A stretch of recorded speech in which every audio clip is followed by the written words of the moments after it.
ഏറെ വ്യത്യസ്തമായ ഒരു മേഖലയിൽ വ്യക്തിമുദ്ര പതിപ്പിച്ച ശ്രദ്ധേയയായ ഒരു വനിതയെ നമുക്ക് പരിചയപ്പെടാം ഒരു റിപ്പോർട്ടിലേക്ക്. ആരും കടന്നുചെല്ലാൻ മടിക്കുന്ന വനാന്തരങ്ങളിലേക്ക് സധൈര്യം കടന്നുചെന്ന് കാടും അവിടുത്തെ ജീവജാലങ്ങളെയും ക്യാമറയിൽ പകർത്തുന്ന പ്രശസ്ത വനിതാ ഫോട്ടോഗ്രാഫറായ സീമ സുരേഷാണ് നമ്മോടൊപ്പമുള്ളത്. സീമ സുരേഷ് ആളൊരു കിടിലൻ ഫോട്ടോഗ്രാഫർ തന്നെ. ഫോട്ടോഗ്രാഫിയെക്കുറിച്ചും വന്യമൃഗ ജീവനുകളെക്കുറിച്ചും കൂടുതൽ അറിയുവാനും മറ്റുള്ളവർക്ക് ആ അറിവ് പകർന്നു നൽകാനുമുള്ള ആവേശമാണ് സീമ സുരേഷിനെ അധികം വനിതകൾ കടന്നു വരാത്ത വ്യത്യസ്തമായ ഈ മേഖലയിലേക്ക് എത്തിച്ചത്. 12 വർഷമായി ഞാൻ വൈൽഡ് ലൈഫ് ഫോട്ടോഗ്രാഫിയിലേക്ക് എത്തിയിട്ട്. ആക്ച്വലി ഞാൻ എൻ്റെ പ്രൊഫഷൻ എന്ന് പറയുന്നത് സിനിമാ ജേർണലിസ്റ്റ് ആയിരുന്നു. അവിചാരിതമായിട്ടാണ് തൃശ്ശൂർ ജില്ലയിലെ വൈൽഡ് ലൈഫ് സാങ്ച്വറി ആയിട്ടുള്ള ചിമ്മിനിയിലേക്കൊരു യാത്ര നടത്തുന്നത്. 2012 തോന്നുന്നു. ആ യാത്രയ്ക്ക് ശേഷമാണ് കാടിനെ കുറിച്ചും കാട്ടിലെ ജീവികളെക്കുറിച്ചും കൂടുതലായിട്ട് അറിയാനായിട്ട് ഒരു താല്പര്യം തോന്നുകയും അങ്ങനെ ഫോട്ടോഗ്രാഫി പോയി പഠിച്ച് അങ്ങനെ നിരന്തരമായി ഈ 25 വരെ യാത്ര ചെയ്തുകൊണ്ടിരിക്കുകയാണ്.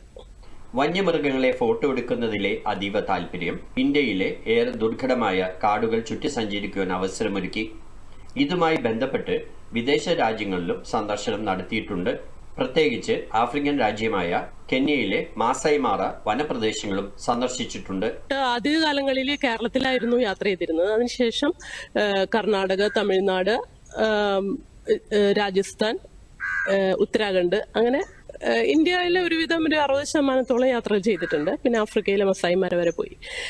എനിക്ക് ഏറ്റവും ഇഷ്ടപ്പെട്ട കാട് എന്ന് പറയുന്നത് ഉത്തരാഖണ്ഡിലെ ജിം കോർബറ്റ് നാഷണൽ പാർക്കാണ്. ഏതാണ്ട് ഒരു 13 പ്രാവശ്യം ഇപ്പോൾ ഞാൻ അങ്ങോട്ട് പോയി. പിന്നെ ആനചിത്രങ്ങളോടാണ് കൂടുതൽ ഇഷ്ടം. അവയുടെ ഭാവങ്ങൾ, അതിന്റെ ഇമോഷൻസ് ഒക്കെ പകർത്താനാണ് ഞാൻ ഏറ്റവും കൂടുതൽ ശ്രമിക്കാറുള്ളത്. ജിം കോർബറ്റിൽ വെച്ചിട്ടാണ് ഏറ്റവും കൂടുതൽ എനിക്ക് അങ്ങനെ ആനകളുടെ ഒരു ഇമോഷൻസ്, അവരുടെ മദർഹുഡ്, അവരുടെ പ്രണയം, അവരുടെ മീറ്റിംഗ് ഇതൊക്കെ ചിത്രീകരിക്കാനായിട്ട് പറ്റിയിട്ടുള്ളത്. വൈൽഡ് ലൈഫ് ഫോട്ടോഗ്രാഫിക്ക് ഏറ്റവും ആവശ്യം അച്ചടക്കത്തോടുകൂടിയുള്ള കാത്തിരിപ്പാണെന്നും കൂടുതൽ പെൺകുട്ടികൾ ഈ മേഖലയിലേക്ക് കടന്നു വരണമെന്നും ഈ വനിതാ ഫോട്ടോഗ്രാഫർ നമ്മെ ഓർമ്മപ്പെടുത്തുന്നു.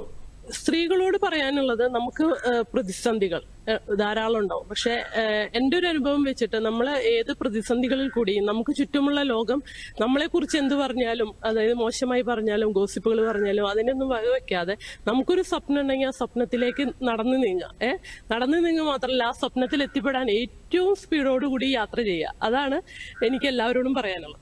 വൈൽഡ് ലൈഫ് ഫോട്ടോഗ്രാഫിയിൽ വിവിധ ഉന്നത അവാർഡുകളും ഈ വനിത കരസ്ഥമാക്കിയിട്ടുണ്ട്.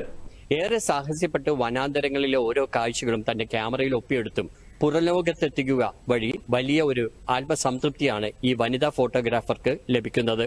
ഒപ്പം ഇതര വനിതകൾക്ക് ഈ മേഖലയിൽ വലിയൊരു പ്രചോദനവും. ദൂരദർശൻ വാർത്തകൾക്ക് വേണ്ടി കൊച്ചിയിൽ നിന്നും ജോസഫ് മാർട്ടിൻ.